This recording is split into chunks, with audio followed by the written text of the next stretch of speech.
കഴിഞ്ഞ കുറച്ച് ദിവസങ്ങളിലായി വാർത്തകളിലെല്ലാം നിറഞ്ഞു നിൽക്കുന്നത് നമ്മുടെ സ്വന്തം മേയറും KSRTCയുമാണ്. ആദ്യ ദിനങ്ങളിൽ ഇരു കൂട്ടരും തമ്മിലുള്ള വിഷയത്തിൽ മേയറുടെ പരാതി മാത്രമായിരുന്നു എവിടെയും വിലയിരുത്തപ്പെട്ടത്. എന്നാൽ ഇപ്പോൾ സമൂഹ മാധ്യമങ്ങളിൽ നിന്നടക്കം വലിയ വിമർശനങ്ങൾ ഉയരുന്ന സാഹചര്യത്തിൽ മനുഷ്യാവകാശ കമ്മീഷൻ ഉത്തരവിട്ടിരിക്കുകയാണ്.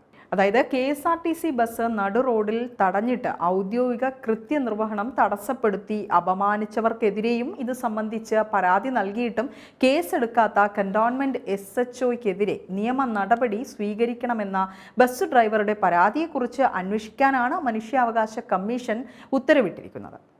തിരുവനന്തപുരം സിറ്റി പോലീസ് കമ്മീഷണറും KSRTC മാനേജിംഗ് ഡയറക്ടറും അന്വേഷണം നടത്തി ഒരാഴ്ചയ്ക്കകം റിപ്പോർട്ട് സമർപ്പിക്കണമെന്ന് കമ്മീഷൻ ആക്ടിംഗ് ചെയർപേഴ്സണും ജുഡീഷ്യൽ അംഗവുമായ K. ബൈജുനാഥ് ഉത്തരവിട്ടിരിക്കുകയാണ്. മെയ് 9 തിരുവനന്തപുരത്ത് കമ്മീഷൻ ഓഫീസിൽ നടക്കുന്ന സിറ്റിംഗിൽ കേസ് പരിഗണിക്കുകയും ചെയ്യും. നേമം സ്വദേശി LH യദു സമർപ്പിച്ച പരാതിയിലാണ് ഈ നടപടി.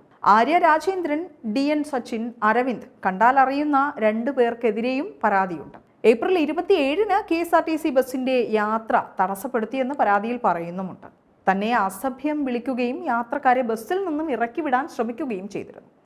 ഏപ്രിൽ 27 രാത്രി 10:30 കന്റോൺമെന്റ് SHOയ്ക്ക് പരാതി നൽകിയിട്ടും കേസെടുക്കുകയോ അന്വേഷണം നടത്തുകയോ ഇതുവരെ ചെയ്തിട്ടില്ല. ബസിന്റെ മുൻഭാഗത്തുള്ള ക്യാമറകൾ പരിശോധിച്ചാൽ നടന്നതെല്ലാം ബോധ്യമാകുമെന്ന് അറിയിച്ചിരുന്നു. എന്നാൽ യാതൊരു അന്വേഷണവും നടത്താതെ തനിക്കെതിരെ കേസെടുത്തുവെന്നും യദുവിന്റെ പരാതിയിൽ പറയുന്നുണ്ട്.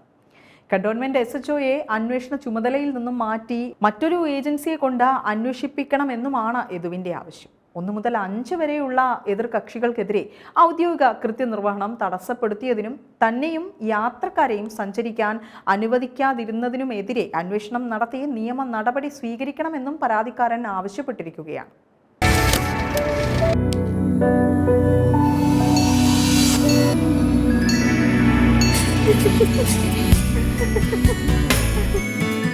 സ്വർണം വാങ്ങാൻ സിറ്റി വരെ പോകേണ്ട വല്ല കാര്യമുണ്ടോ?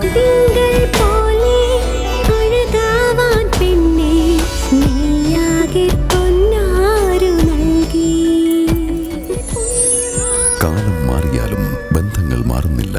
MS Jewelry, Main Road, Attingel. More than 85 years of